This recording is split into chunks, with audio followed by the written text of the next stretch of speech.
Xin chào các bạn, chúng ta lại quay lại với kênh Kỹ sư Nông nghiệp 4.0. Thưa các bạn, thì tôi cũng trong thời gian qua thì cũng được nhận được một số cái cuộc điện thoại của mấy anh em gọi về thì bảo cho xem lại cái video clip mà tôi đã làm. Đây là cái chế chế ra cái này thì tôi gọi là cái máng thôi, chả biết đặt tên nó là cái gì, nhưng mà cái này thì để nó chụp vào cái đầu máy cắt cỏ nha các bạn nhé. Đây thì để tí nữa để cắt cỏ, ví dụ như là bạn nào mà cây lúa này, gieo xạ hàng này, thì ở đây thì tôi chế cái hàng này của tôi là hàng 20 nha các bạn nhé. Thì sẽ chế cái này thì ví dụ như là cái ruộng nào mà mình làm ấy, nó mà bị nhiều cỏ và cây lúa lẫn, nhưng mà nó lại trong cái thời gian mà nó lại không có nước, thiếu nước, nó khô, thì chúng ta sẽ có thể sử dụng cái này các bạn. Sử dụng cái này để làm cái máng nắp vào cái đầu cắt cỏ để cắt cỏ ở trong cái rãnh lúa đấy, hoặc là cắt cỏ bờ hoàn toàn được các bạn. Thì cái này thì chắc là khoảng 30, cái chiều này 30 này các bạn. Đây. Đây, còn đây các bạn làm thêm một cái máng nữa. Mà cái này để nó đỡ cái cỏ, như khi đi được thì là nó sẽ lướt trên cái mặt cỏ. Thì đây là cái chân của nó này, tôi gọi là kiểu như cái chân con ếch như thế này. Đấy, tổng thể của nó như chân con ếch các bạn này. Đấy. Đây các bạn này, đây mới chế thêm một cái lưỡi dao. Cái lưỡi này nó khoảng độ 14 phân. Đây, thì ta thay thế bằng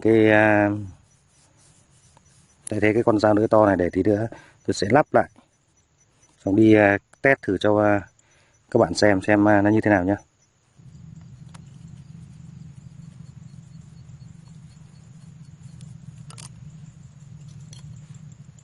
Đây, chúng ta bỏ cái này ra các bạn này, bỏ cái này ra.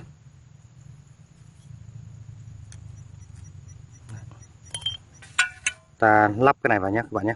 Đây, ta lắp vào này.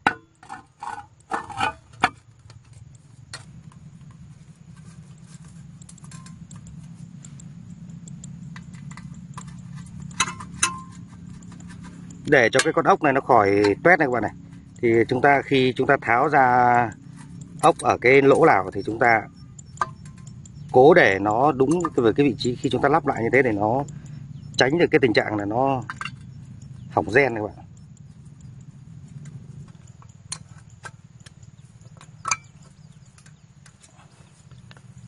Rồi, bây giờ chúng ta sẽ lắp cái lưỡi dao này vào đây. Đây các bạn, bây giờ chúng ta lắp lưỡi dao bình thường, như bình thường thôi.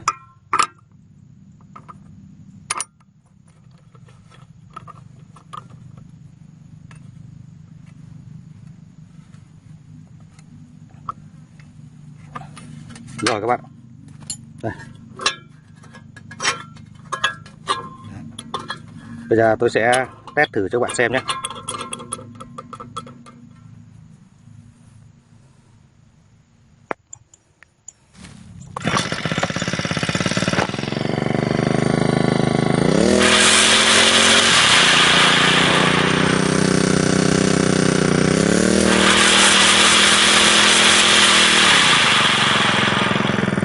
Bây giờ tôi sẽ cắt cỏ cho các bạn xem nhé.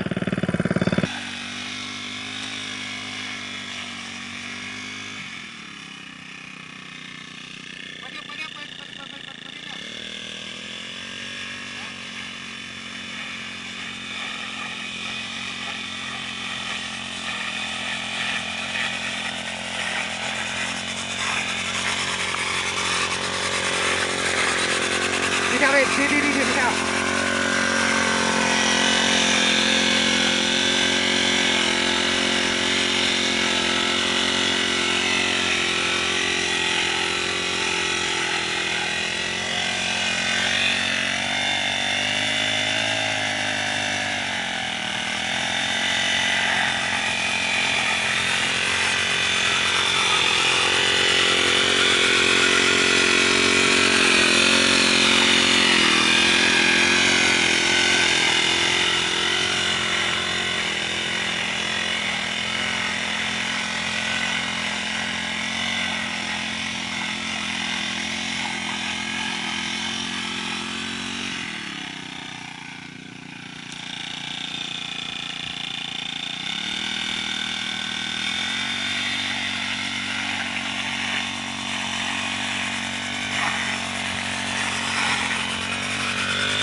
Đang ra chỗ Dương xem nó làm cái.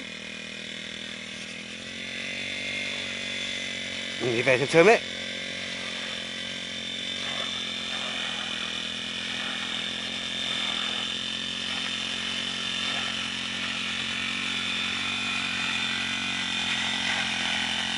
Mỹ mãn đúng không?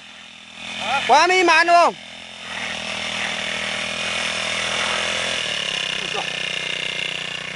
Được không? Quá mỹ mãn. Mỹ mãn rồi đúng không? Xem nó đã có ảnh hưởng gì không? Lưỡi nó có việc gì chưa? Chưa ảnh hưởng gì. Hả? Chưa ảnh hưởng gì. Chưa ảnh hưởng gì đây? Quay cái máy cái thế này. Máy là của Nhật à? Nhật. À, Cái này vừa chế tác tại Campuchia.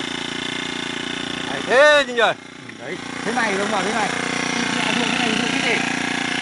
Đấy, cắt cái này thì làm sao nó cũng kịp lên được nữa đúng không? Cỏ này nhá. Đấy.